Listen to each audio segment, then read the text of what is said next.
You would be glad if your kid like ruined Christmas for Oh my the God, I entire would. class, You know right? what? You would That's be so so bad, you right? would be so proud. I would be proud because that is my child using deductive reasoning.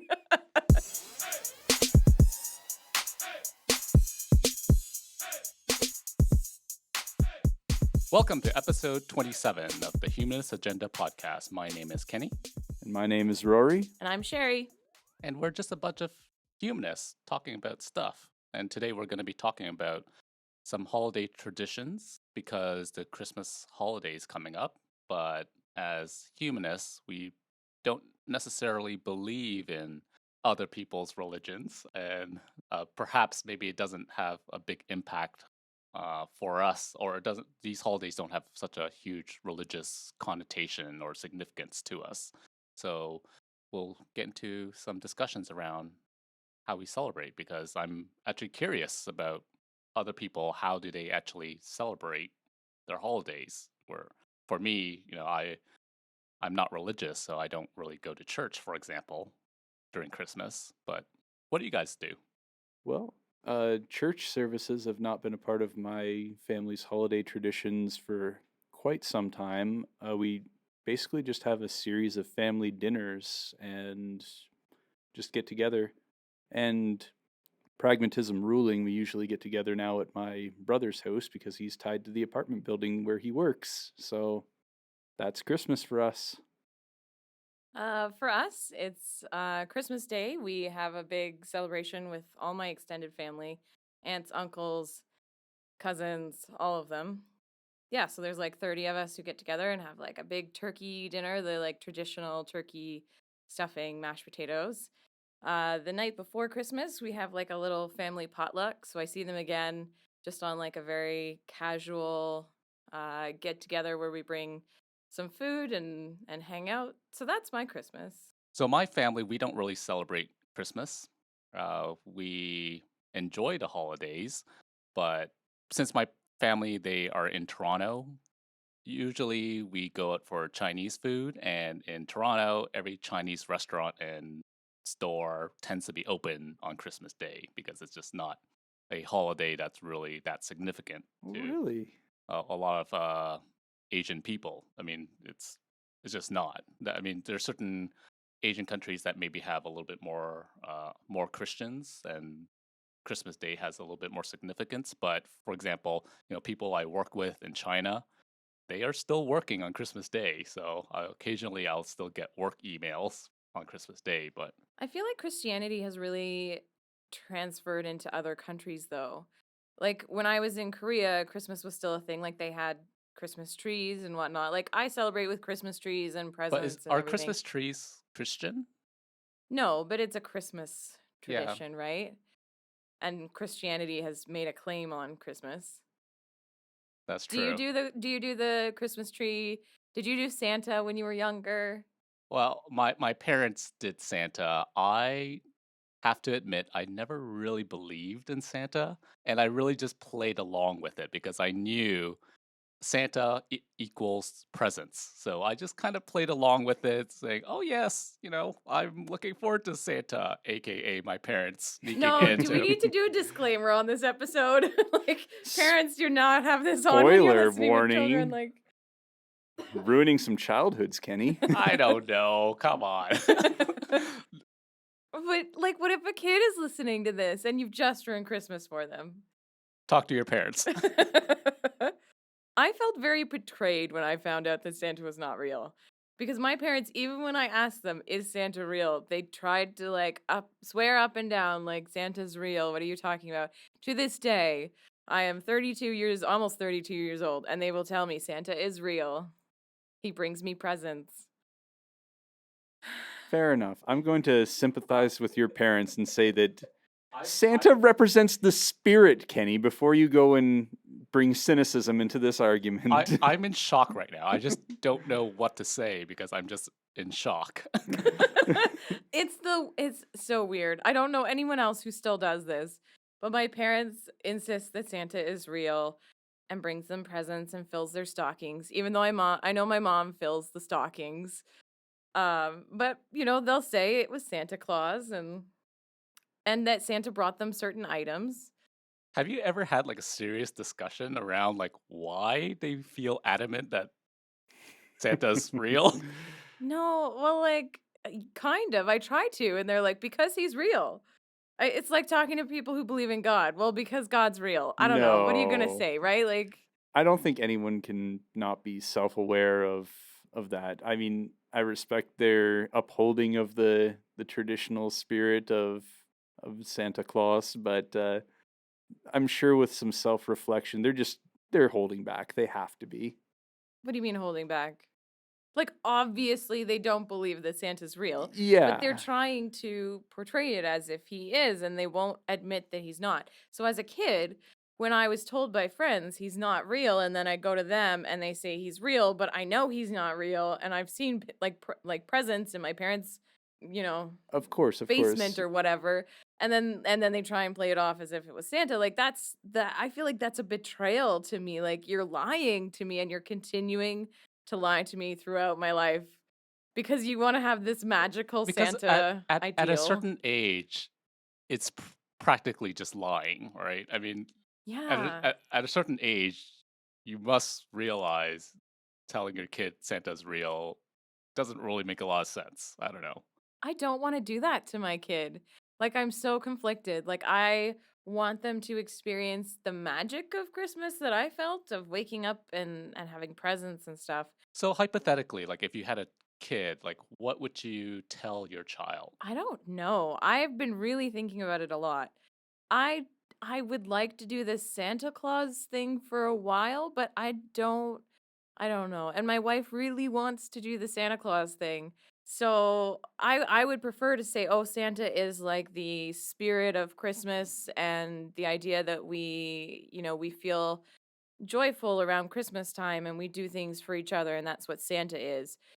But I mean, my kid's gonna be the one who ruins Santa for other kids. And also Allie wants to do Santa, so I can't tell her like, "Oh, we shouldn't do Santa," because that's her like, I don't know, her dream with our kids. But you would be glad if your kid like ruined Christmas for Oh my the god, I entire would. class, You know right? what? You would That's be so so bad, you right? would be so proud. I would be proud because that is my child using deductive reasoning. And if my child, male or female, I want to say my child's going to be a female, but if my child ruins God for somebody, I'd be okay with that too. It's interesting that you two are bringing this up because I just recently in a lecture had a talk with my class about what the appropriate age is to start dropping hard truths and realities on children. It was back at American Thanksgiving. We were talking about the myth of Columbus versus the truth of Christopher Columbus and the ugly truths that accompany Christopher Columbus and how many of those ugly truths can kids handle and at what age. So, and do the myths breed ignorance later in life was the main thrust of the conversation. I think we do kids a disservice by ignoring the rest of it. Like, I think we need to be realistic. I think I'm just a realistic person and want my kid to grow up as a realistic human being and understand that, things aren't all rosy all the time. We did do a lot of crappy things and as and use humans. it as a learning opportunity, right? I mean, to Yeah. me, like even like going back to like Santa Claus, the concept of Santa Claus, I mean, this is the perfect learning opportunity to have a child try to use reason and try to be able to use evidence to kind of form an opinion on whether Santa is real or not. So as a parent, you don't necessarily have to tell them Santa is not real, but help guide them on how to find or the data, the evidence to form an opinion. But is it expecting too much too fast? I looked up some holiday origins for my portion of this Is talk. Santa Claus one of them? I didn't read much on Santa Claus, but the tradition of leaving cookies out for Santa Claus is actually a traditional tool for teaching selfish children to be more generous. And so, without the mythical being Santa Claus, you lose that tool. And I'm not saying it's the only tool for teaching selfish children to be more generous, but it's a tool. Myths can still serve a purpose. But then when the kid grows up, they're gonna figure out it's really the parents that ate the cookie, right? But they were still leaving the cookie out and learning to be a little bit more generous and sharing with their precious cookies. So Like playing devil's advocate, wouldn't it also be almost like bribing because you're putting cookies out hoping to get presents from sure, I Santa? mean, depending on how many steps ahead the kid is able to perform, they may still be able to imagine it as a selfish endeavor of, well, Santa's not going to be happy if he doesn't get a plate full of cookies, so the present depending, I better leave some out. It's a quid pro quo. No quid pro quo. I didn't even say that right, but yeah, none. I don't think Trump said it right either. No. But like, here's the thing. I learned, so when we put out cookies, we said it's because Santa has a long journey and he needs some sustenance. And so we thought cookies was a good idea. And then we put out a carrot as well for the reindeer. Just one carrot. Just one They carrot. have to fight over it. My parents were not wasting more than one carrot. How many reindeers are there? I think there's 8 or 9, but we only put out one. They gotta share. I mean, they'll be getting a carrot from us, and they'll be getting a carrot from their neighbors, and I'm super tempted to test both of you on your reindeer knowledge and whether you can list all of the reindeer. Rudolph. Not a original. there was Dasher and Dancer and Prancer and Vixen, Comet and Cupid, and Donner and Blitzen. But do you recall the most famous reindeer of all?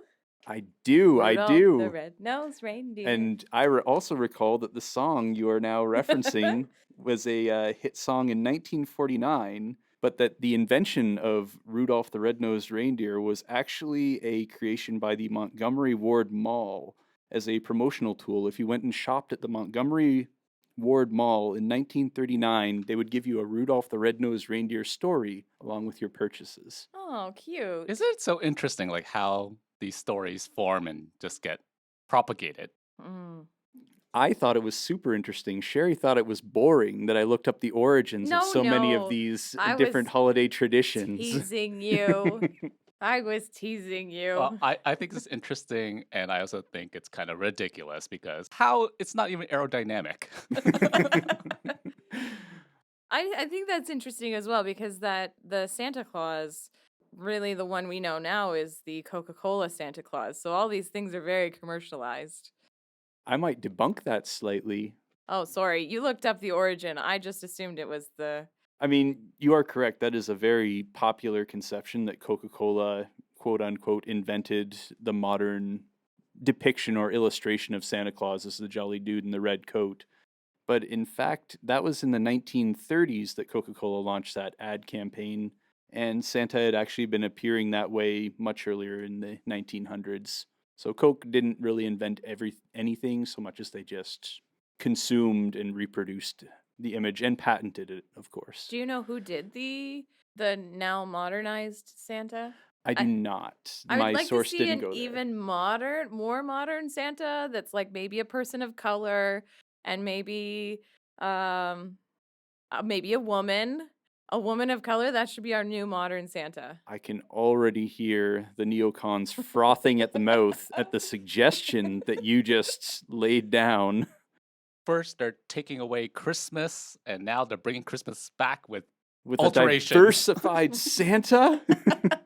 Okay, so what do you think? Speaking of these conservative people, so my family member, I have an aunt who is mostly religious, well, pretty religious, I think. And she posted something recently about saying Merry Christmas and how nobody's going to tell her not to say Merry Christmas and you can't say Happy Holidays, it's Merry Christmas.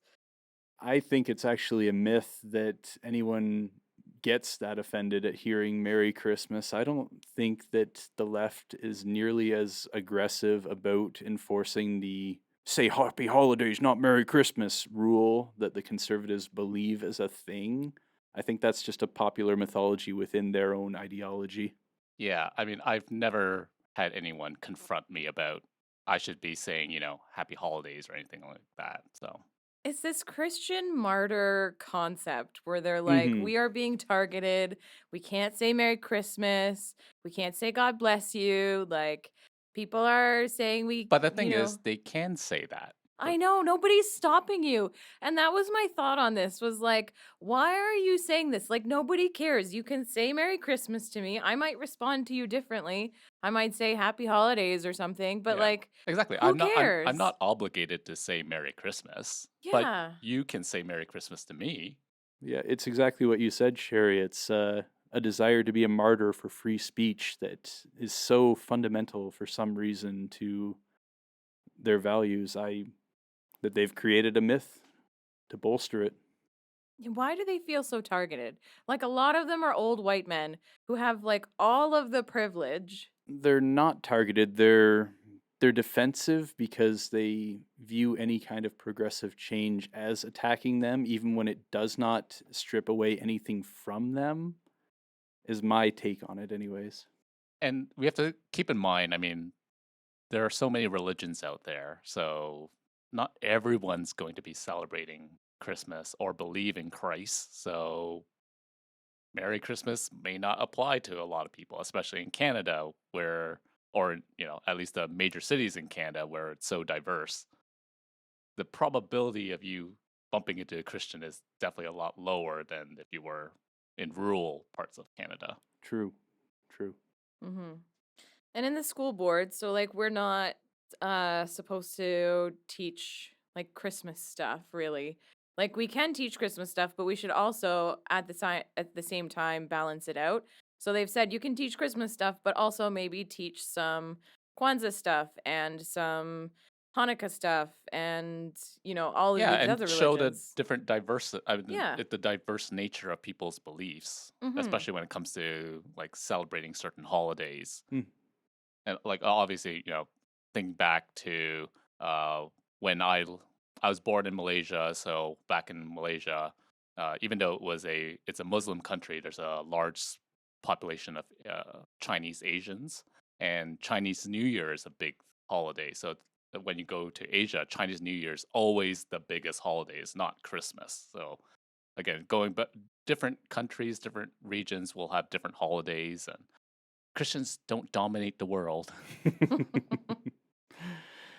And in fact, much of the iconology for Christmas is borrowed from other sources. I'm sure both of you know this quite well already. Many pagan religions.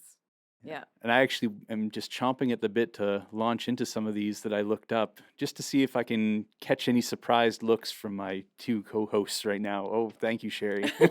I'm practicing.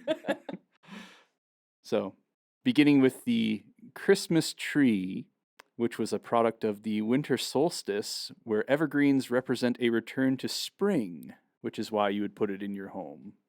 Did they decorate it, do you think? Aha. Oh. Ornaments come to represent the tree of life. The balls, the balls that you hang on your Christmas tree were actually originally fruits or apples, things of that nature, because it's representing life and growth. Also, as a side note to that, apples usually get a bad rep when in the Bible it is in fact just an unnamed fruit that got us kicked out of Eden. It was not an apple per se.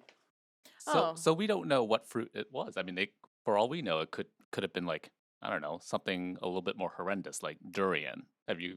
Or a mango. Or a dragon fruit. Oh, but the dragon fruits are so pretty. Have you guys had durian before? Oh yeah. I mean, it's. You'd know. You'd Yeah. know, Rory. I would know. Okay, well, I love durian, but I know it smells horrific. And in Indonesia, isn't it Indonesia where they have actually banned it Everywhere. by law No, everywhere. in public? Okay. Last year when I was in Malaysia, I mean, they have signs. It's banned from all public like transportation. You cannot carry it. I had a teacher in high school when I was in grade 12.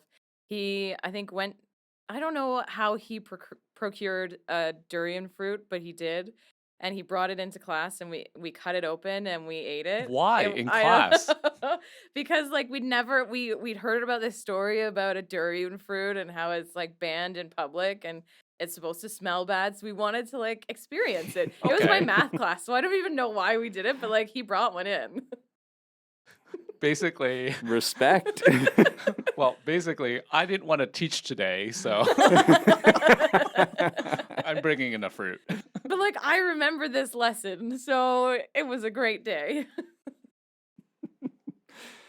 Oh, keeping on the topic of foods and pseudo foods, Sherry liked this one. The origin of candy canes is from the 1670s, and they were basically just sugar sticks that were passed out to children during Mass to keep them quiet. And to give it a slightly religious twist, they added the bend to make it like a shepherd's crook. But Interesting. it's just a sugar stick to put in a child's mouth to keep them from making noise. What about the peppermint flavor? Like, is there any? Oh, I haven't gone that significance? deep. Now- Whether there's significance to peppermint or not. Now I have a question. What year did you say this was? 1670s, in that decade. So, like, originally, the stories go that when Coke first came out, it was cocaine filled. Do you think maybe they laced the candy canes with, like, something that would make kids really relaxed and sleepy? Like cannabis? Could it possibly be? Like, I don't know. It's interesting to think about. Like, they're trying to pacify these children. Maybe. Maybe. I don't know if they were simultaneously drugging them. I just pictured it as a sweet treat that kids will fill their mouths with and not make noise. Was the adults' If they hope. did, I'm not judging them. I think that makes sense. Like, that's why when I see kids on planes, I always just dream. I have this dream that their parents will open a bottle of NyQuil and just give a little bit to their kid. But they never do because they're always kicking my seat. It's interesting, though, that it's shaped into a shepherd's crook. Mm-hmm. Yeah, Just that to, like, imagery. instead of just a straight up sugar stick, which is what they originally were before they had to be molded to give them the religious purpose. Okay, so what else? What else do we have? I have some notes on modern carols, where Jingle Bells was originally for Thanksgiving, not for Christmas. Why is that? I have no idea. These are just little factoids that I have gathered. Interesting. The What song. what about the Batman version of it? My favorite. We have already exceeded my my bounds of knowledge here, but Batman smells. perhaps we can delve deeper Robin into this laid topic. An egg. Batmobile has lost its wheel, and Joker ran away. Hey. You're all alone on that one. A research not project remember this for our one? listeners. Oh my gosh. To learn the origin of the Batman version of Jingle Bells, which I too have heard. You're not on your own, Sherry. Okay, thank goodness. Another note on White Christmas, the Bing Crosby version. Bing Crosby actually considered that a throwaway song and didn't pay it any heed at all, but it is now the best-selling song of all time. That happens often, though. I listened to a podcast recently that was talking about The Lion King, and that was a throwaway movie for Disney. And Right. that's crazy to think about. Because and Pocahontas was the big Disney project at that time, right? And Yeah. they thought that would be the big seller, and then The Lion King ended up like blowing them away. Yeah. But also, the history of the Lion King, that they actually stole the story from Yeah. another. What story Yeah. haven't they stolen? I mean, no. Allegedly, Well, no. Someone actually made an animated film. the and White they- Lion. the White Lion, and they literally just stole it. No, like Yeah. straight up plagiarism, Oh, like yeah, straight copying up. the homework and just presenting it as Straight their up, own. all the story arcs and the key characters. The main Wow. lion's name is Kimba. And I think there's like some sort of like monkey, kind of like wise monkey sidekicky guy, but I think his name is like Kevin or something. I can't remember what it Kevin. is. So it wasn't like fully, but like Kimba, I was like, whoa. And I think there were a couple other names that were similar. So is there a lawsuit attached to this? It sounds very, very much. There They was. tried, yeah. Unsuccessfully, Kimba wasn't able to convince the jury. Nope. Listen, I don't think impeachment's gonna go through either, so I don't think much goes through in the States. Gosh. All right. Next. Next, we'll talk a little bit about mistletoe. Mistletoe actually became a thing based on the Nordic mythology of Balder, brother of Thor, Norse gods, and all that. Well, Balder's mother heard a prophecy that Balder was going to be killed, and so she made all the different objects in the world promise that they weren't going to hurt Balder. But she forgot all about mistletoe, And so Loki, being Loki, went ahead and made a spear out of mistletoe and proceeded to kill Balder. And yeah, and now we kiss under it because we're honoring Balder somehow. Question mark. Okay. Yeah, I'm not sure how one follows the other, but it is in honor of Balder is mistletoe's origin. Yeah, when people die, I always make out with other people. Yeah. Like it's just how things work, Rory. I just have a very confused look on my face right now because I didn't say all honestly of don't these get were it. going to make sense. Okay.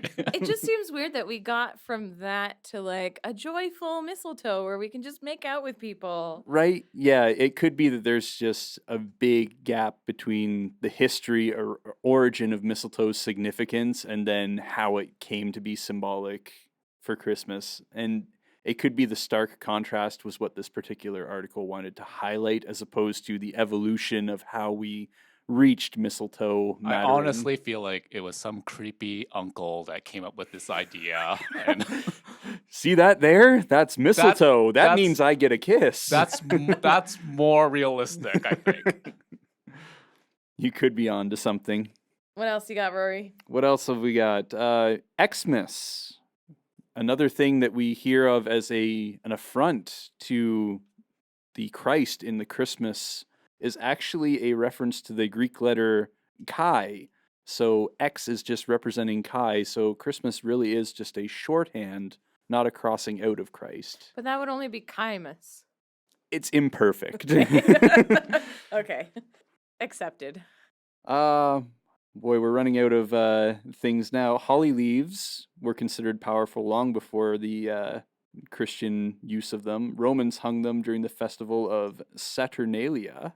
And an additional note on Saturnalia, which is also the source of gift giving in the holiday spirit. Pope Julius, the first to celebrate Christ and birth and all that stuff, was actually doing all this in direct competition with Saturnalia. Anyone have any additional thoughts on that? Because that's all I've got on Saturnalia. I read about it. Can't remember much about Saturnalia. Sorry. I did wonder where Xmas came from. That's Yeah, instead of just like striking the name Christ from the word, that it's yeah. I never imagined it was like striking the name, but I've always wondered like what did the X actually stand for? I thought it was striking the name. I thought it was Really? a way for like secular people to say Christmas without the Christ. I felt like it to me. It felt like more of a short form because I've always seen Xmas around, and I just couldn't imagine that people were using Xmas to strike down Christ. Kenny's actually the innocent one in this case because it's commonly thought of as an affront to put an X there. I mean, it shouldn't be. Like I thought it was just a way for like secular people to identify with Christmas versus like we need to take Christ out of Christmas. How dare they put Christ in Christmas? Well, the voice that speaks loudest is the ones who consider it to be bad. Listen, the one true holiday is always Boxing Day. Or Black Friday now. Oh, that's true. They have good sales. I do like Black Friday. Mm-hmm. I wish we had a holiday on Black Friday. I know that would be crazy because that's actually Yeah, like because American then Thanksgiving. more people will be kept sane and healthy during Black Friday. That's true. But like at least if it was a holiday, people in retail would get like time and a half and they would feel okay with actually I'm down being with there. that. Cuz like it's crazy in the stores on Black Friday. Whereas like on Boxing Day it's still the same amount of crazy, but they just get paid more. Yeah, anyway. Awesome. Going beyond Christmas, the menorah from Jewish Hanukkah is actually representative of a fire that burned at their temple that was supposedly only going to be good enough for one night, but turned out to be good for 8. So they celebrate that with the 8 candles. I knew about that one. Did you? Yes, yeah. I had to learn about these things. Oh, really? Yes, Oh. I've been very much in my Christian bubble up until Oh. purposefully researching. I thought that was a very common one, was that's, I don't know, because that's such a staple in their religious holiday. Maybe it's just people don't learn about Hanukkah. It could I be. don't know. It certainly was never touched on in school when I was growing up. Yeah, same here. I think I heard about it in school, but I can't remember. The Kinara for Kwanzaa The 7 candles there represent the 7 principles of African heritage. And Kwanzaa literally means first fruit in Swahili. Do you know much about Kwanzaa? Nope, I do Oh, not. okay. But if you have some knowledge to shine upon us, I would welcome it. No, I just know that it was like a holiday created for people of color. But I'm not sure much else about it. Yeah. I'd be interested to find out about it though. Yeah, for sure. I just wanted to touch on a few of these in a non-satirical sense. It's easy to be a satirist when you're talking about the Christian icons, but just to give a bit of time to the different, because maybe there's people out there like me who had no idea what the candles represented on a menorah. So, yeah, that was the final elements of my research. Cool. Well, I thought that we could also talk a little bit about, so like maybe we don't celebrate, or Kenny doesn't celebrate Christmas. I kind of celebrate Christmas, but what could we celebrate as humanists? What are some of our secular holidays? Do you two know of any good secular holidays? I do not. Well, I would probably celebrate like Darwin's birthday. Yeah, I have that one. When is Darwin's birthday? Oh, wait, not Darwin. I have Newton. Newton's birthday. Well, that's another good Yeah. one. I didn't get the Darwin's birthday. Is Yeah, that, but- do people celebrate that at Is that Christmas Kenny's time? invention, or is that's totally my invention. Oh, But okay. Sorry, I heard birthday and I was like, Yeah. oh, I think but I have but that Isaac one. Newton's birthday would be a really good one. Because people actually celebrate it. It's called Newtonmas or Newton Mass. I Really? feel like we should go with Newton Mass. Yeah, 'cause I And- feel like it's play on words. When does it fall? So it's celebrated on December 25th, but his actual birthday is January 4th. So some people Oh, close celebrate. enough. I Yeah, appreciate what they did yeah. there. Some people celebrate for 10 days so that it can sort of cover the whole thing. So what people do to celebrate is they wish people reasons greetings Reasons greetings. instead of seasons greetings. They eat apples. I thought that was a good one. And they give science-related gifts. So let me give a little bit of. I was going to actually use a quote that was related to Isaac Newton, so I might as well just give it now since we're talking about Isaac Newton. But this was a tweet from Neil deGrasse Tyson on December 25th, and he tweeted, "On this day long ago, a child was born who, by age 30, would transform the world. Happy birthday, Isaac Newton." So on Christmas Day. So as you can imagine, there was a lot of replies or retweets. Why do you even follow him if you're not into science quite as much as he is? Yeah, but I mean, Isaac Trolls. Newton was a pretty significant figure in history and in our knowledge. He was a mathematician and physicist, and formulated a lot of our fundamental formulas that we use every day. So very, very important person. Yeah, I know that he's important, but do you think that people started celebrating him because his birthday fell around Christmas? They were Oh, like, absolutely. like, Because what it's an scientist because it's falls an around Christmas? alternative. Yeah, you But- can even hear that in the reasons greetings. I mean, clearly they're lampooning the season's greetings. So But I mean, he is pretty significant. He's definitely like one of the most important people in history. For sure. can't yeah. disagree. Mhm. And you mentioned the apple, but interesting to note, the story about the apple falling on his head and him coming up with the concept of gravity is definitely a myth. Oh, Like, totally. He definitely yeah. it did not fall on his head.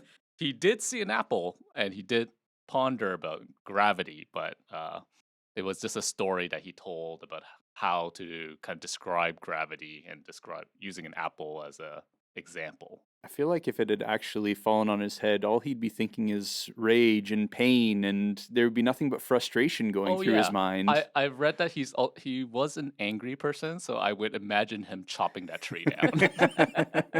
Was he an angry person? He's gotten into very not fights, but very passionate debates with other scientists, and Oh, okay.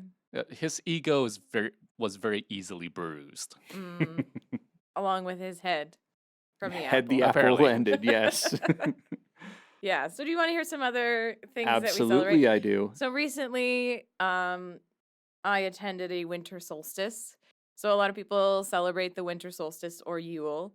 Were there evergreen trees there? No, we didn't. We didn't really decorate that much, but there probably were outside. Hmm. Yeah. Um. So when I lived in England, I lived in England for a year, and I wanted to go to see one of the solstices at Stonehenge, and I never made it because I had to work that morning, so it wouldn't have been able to do. But a lot of people actually go to Stonehenge on the solstice to watch the sunrise through the stones because that's the only time of year where it will go through the heel stones and shine directly onto the middle of Hmm. Stonehenge. Yeah. So That I does find that sound really interesting. cool. It also sounds tremendously touristy. Like I would have Oh to be yeah. pushing and shoving and climbing on top of people to witness this kind of a spectacle. Apparently there's a lot of people who go, so you have to go early to get your tickets. It is the only time where you're also allowed to touch the stones. You're not allowed to touch the stones normally. But they do let you touch the stones on this particular event. You have to pay, I think, more to get close to the stones.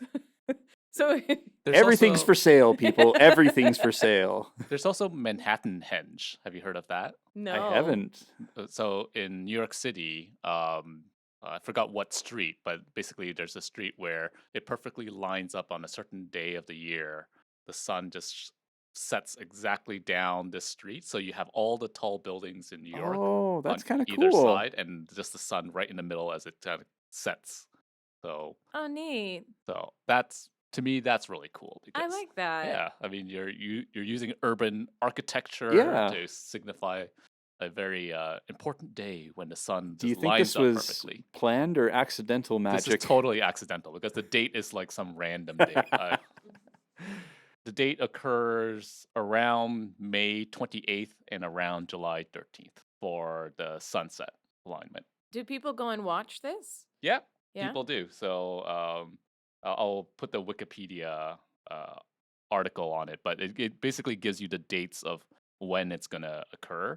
And you can see people with their cell phones on the street taking photos of Manhattan Henge. Oh boy. That picture there is really cool looking. I actually kind of want to go see this now just because of that. Oh, it reminds me of like Spider-Man or something. Like seeing the sun like setting through those buildings. Yeah, so let's hear about some more, yeah? Yeah. Okay. Have you heard of Festivus? A Festivus for the rest of us. Okay. Oh my god, no. No. Neither of you. I'm with you, Kenny. You- Ashamedly, I have not heard of this You are either. children of the 90s. How have you not heard of this? I'm not. Am I a child of the 90s? Oh, I We guess were I am. children Yeah. in the 90s. Sure. Yeah. Seinfeld. You never watched Seinfeld. No, I'm I did shocked not. at Rory for I definitely did watch Seinfeld. I may have heard Festivus for the rest of Okay, us. in the 90s, I was watching Power Rangers, so I was definitely not watching I didn't Seinfeld. internalize any of this, Sherry. It didn't become significant to me, so please. Seinfeld was big in our house. Like it was like a thing that we watched together. It was like this big deal. So, anyways, Festivus. It falls on December 23rd, and it's an alternative to the pressures of commercialism. So it was aired in a Seinfeld episode. I guess one of the writers, their father, made it up in like 1966 and had been celebrating it every year. And they decided to put it in the Seinfeld episode because it was so interesting. So, which character brought this to light for us? I'm picturing Kramer being the one for No, some George reason. Costanza. It was Costanza? Yeah, it was Costanza's like a little kooky family. Oh, I could see that too. Yeah. So what happens is that there is a Festivus dinner. So it's just like a traditional, turkey dinner. And you also have an unadorned aluminum Festivus pole. So you put an aluminum pole up. And you have certain traditions, certain practices like airing of grievances and feats of strength. I don't need a special occasion to air grievances. That's every day. Every So- day. Originally, I guess the aluminum pole was not a part of the holiday. However, so instead of the aluminum pole, originally what it was that they put a clock in a bag and nailed it to a wall. And so then after the feast, you have the airing of the grievances where people sort of lash out at others in the world. And the Feast of Strength is the head of house challenges someone to a wrestling match. Oh, this is already more exciting than Christmas. I think it's great. Yeah, so that's Festivus, and they featured it on Seinfeld, and it was quite an enjoyable thing. Do you want to do Festivus, Rory? I think I want to witness Festivus. I don't want to be called out for that wrestling match, though. No, I don't want to either. I lose every year. And then Chrismica. Have you heard of Chrismica? Nope. No. Nope. So it was on the OC, if you remember the OC. What? I remember deliberately not watching the OC, it so was- go ahead. Also Teen deliberately drama. not watch the OC. Teen drama of If you can epic believe this, proportions. And Just- first of all, don't call it the OC. Just so you know how uncool the OC was in No, my shut time, it. Sherry, it was No. assigned as homework by my very, very old careers teacher. What can you possibly do for homework? With He this wanted show? us to count commercials and what the commercials were, and he thought that that was a cool show that we would all want to It watch. was cool. I loved He the was OC. so old and out of Come touch. on. There was eventually a lesbian relationship, kind of. All right, well, There good was for a them. kiss. Oh, Yeah. that's kind of lame still. I know, it didn't go as far as I wanted. I guess there was a bit of a relationship. But yeah, the OC. Anyway. Okay. Chrismica Yes, came from explain the OC. Chrismica. I should explain the OC and why it is Maybe, cool. I mean, maybe I've misjudged this show all along. Okay, so Chrismica was this thing that they brought in. So it was their Christmas episode. And one of the main characters, his family, has a father that is Jewish and a mother that is Christian. So to bring this sort of interfaith family together, they celebrate Chrismica. So they have the lighting of the Hanukkah candles, and they do the Hanukkah celebrations, and then it finishes with a Christmas day of presents and all of that. So very much just squishing the two together. Yeah, it's getting the best of both worlds. I think it's awesome. Hey, It's good if you have like that family that has yeah, I you know. appreciate the attempt at honoring both. So hold on one second. I'm just going to look up the OC. Oh, whatever. This is a cool show. Okay. Okay, well, Rotten Tomatoes did give it 72%, so I can't Yeah. really bash it. See, I was going to bash it if it had a really bad rating, but I'm not going to bash it. it was popular. It went on for many seasons. Wonder who Many produced it. being 4. 4 seasons. Because if I put on my tinfoil hat, there are people who believe that Disney has already purchased Rotten Tomatoes, which is why every Disney movie receives an exceptional score. I think they're Warner Brothers. Is Warner Brothers Disney? No. No. Okay. I don't know. It's sad that I have to ask if like one huge conglomerate is another. Well, Disney's consuming everything, so it's becoming a safer and safer bet to say, is that Disney? Yeah, true. So that's Chrismica. And then I have one called Human Light, which I hadn't heard of, celebrated on December 23rd. And it was created by the New Jersey Humanist Network. Oh, cool. Yeah, it's celebrated any way you want. Some exchange science books or throw parties. Hard to build traditions when you don't have any rules, though. That's what I was Yeah. thinking too. Like you need some kind of tradition or It has to just be- some kind of activity to like bind the Exactly. people together. I don't think so. I don't know. I have one more that kind of celebrates the same way. So it's from a podcast I listened to called My Brother and Me. And the holiday they created is called Candle Nights.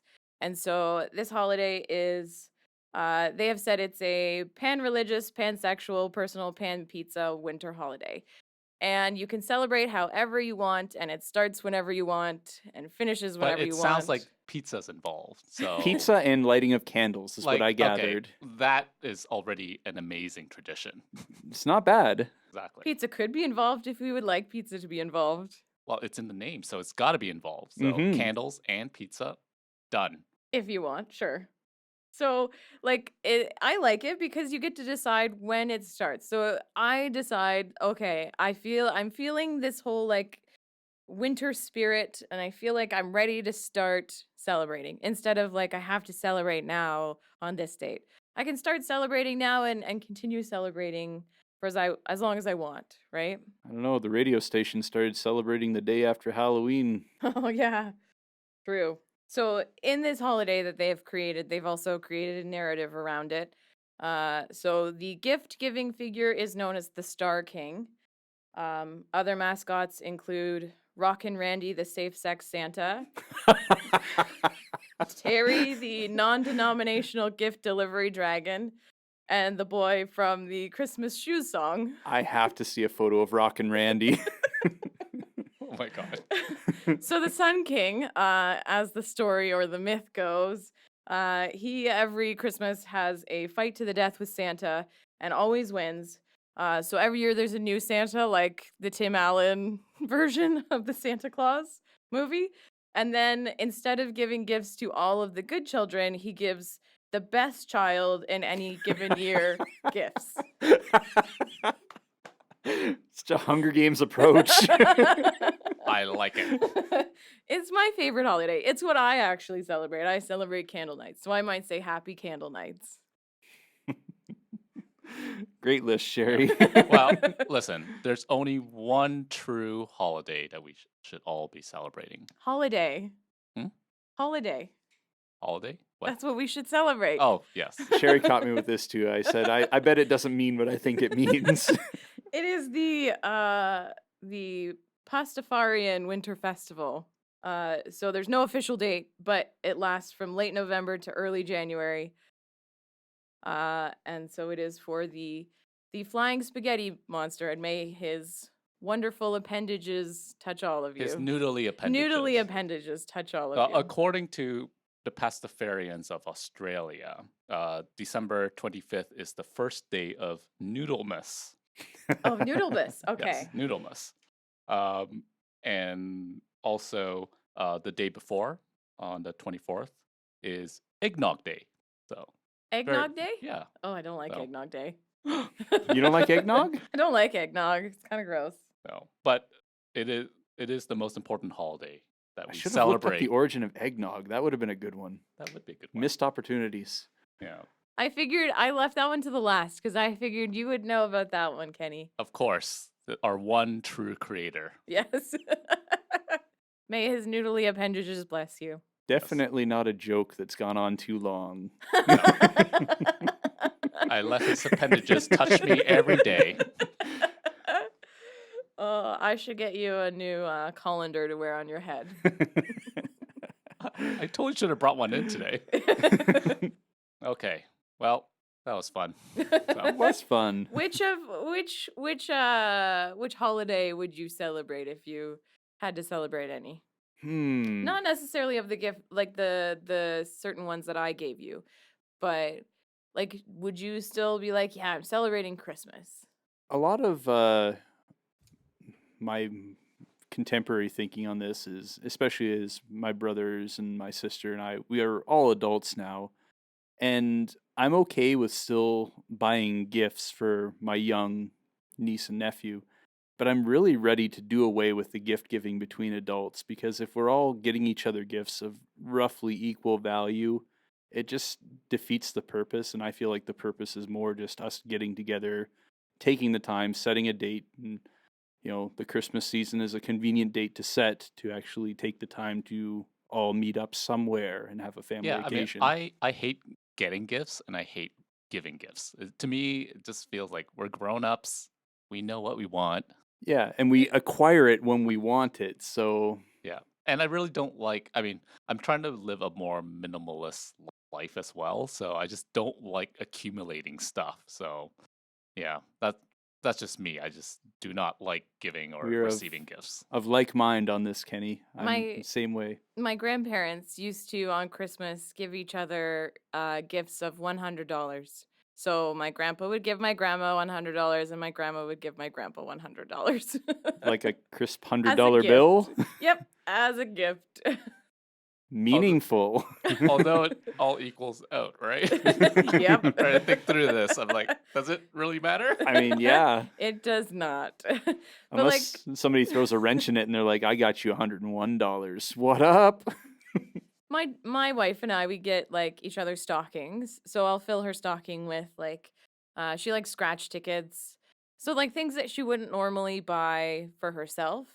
That's kind of what I fill it in with. This year I got Ah. her a book of like little Greyhound cartoons. So you become your partner's indulgence for the day and you go Yeah. out and shop all the things that they're always too reserved to get for themselves. I feel like that's what interesting. Christmas and gift giving should be about. Like I feel like my parents, when they have always given me gifts, have always been like, I gave them a list of what I would like, things that I don't indulge in, like video games and stuff like that. And then they're like, oh, we don't want to buy you video games. So we're going to buy this thing that's not on your list. And here you go. Thanks.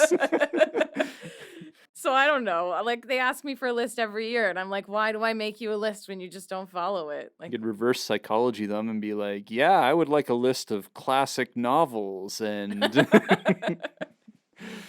no, but then I'll get it. I feel like if I put like stupid things on there, they'll be like, oh, that sounds reasonable. oh, perfect. Charles Dickens. Yeah, this year they want to get me something for my house. I told them a robot vacuum, but I doubt they'll get me You that. mean a That's the Roomba? only, yeah. That's the only reason I said Will it. they know what that is? Yeah. They're I pretty, think so. I think Roombas have become pretty mainstream at this point. Mm-hmm. Yeah. Yeah. So like I think when we have a kid, we'll do a little bit more for Christmas. We might do like presents for our child. And like I think my wife and I'll still do just stockings for each other. I like that tradition of stockings. Yeah. It's a good call. And I Yeah. do think young kids deserve presents on that occasion. They always deserve presents. I just want food. For Christmas, I just want a big meal. I just want to stuff my face and lay around and do nothing. There's Kenny's indulgence, guilt-free, just Oh yeah, the diet goes out the window on the 25th. Do your parents still get you gifts, and do you get your parents gifts? I get my parents gifts and I tell them not to get me anything Oh, okay. because I honestly I tell them like I honestly do not want anything. I Mhm. just don't want anything. That's So, really sweet. I feel like gift giving should be you giving someone else or someone else something without expecting something in return. yeah. I don't think you should ever expect anything in return. But people get so uptight about like, oh, I should have given this person a gift because they gave me a gift. And I know like, it's almost becomes a form of shaming if you failed to get a Obligation. gift or a gift of roughly equal financial value, Yeah. and that just it makes it very uncomfortable and takes away from the whole spirit of what we should be celebrating. Yeah. I don't know. I just don't care anymore now. It's just one of those like okay, you give me something, I don't have anything for you, so sorry. Kenny feels no shame. I honestly I'm at a point now in my life I have very little shame. I had friends who gave me and my wife something last year, and now I'm like, oh, I have to make sure I get them something this year because I know they'll get us a gift and we won't have anything to give them back. I just hate gift giving. I don't want to feel obligated to give people stuff. Sherry, welcome to the team. I've always felt that way. I don't want to feel obligated to give anyone anything. Exactly. If I give you something, it's because I thought it would Yeah. be really helpful or useful for you. Or you were just thinking of them and thought they would enjoy it. Not even that Yeah. it needs to have a Like use. a self-help book. Okay. I never want a gift from you. Please don't ever give me a gift.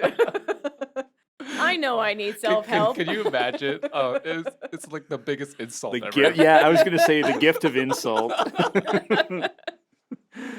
Oh man. Or something for dummies, one of those books. Oh, I need one of those. Oh man. Okay, Yeah. so shall we wrap it up? Let's wrap it Okay. up. Let's wrap it up like a nice Christmas present. We'll end the episode with a quote from R. Elizabeth Cornwell. She posted this on the Richard Dawkins website. So Christmas belongs to anyone who wants it, and just because I gave up believing in a God doesn't mean I gave up believing in the love and joy of family. I did not give up the joy of celebration with my abandonment of the absurd. So to my religious and non-religious friends, I wish them all a Merry Christmas or a Happy Hanukkah from the heart, and I hope they take it with true spirit with which I give it, that of the spirit of humanity, something we can all celebrate. Okay.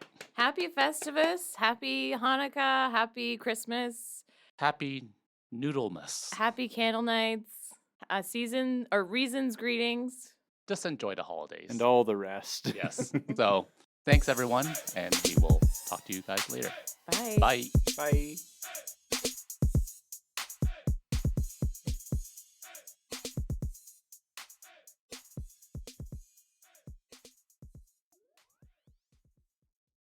We are a gift to the radio waves. We are, aren't we? Definitely include that statement as a quote. That is our ending quote. We are a gift to you, dear listener. Not arrogant at all. You're welcome. Yeah.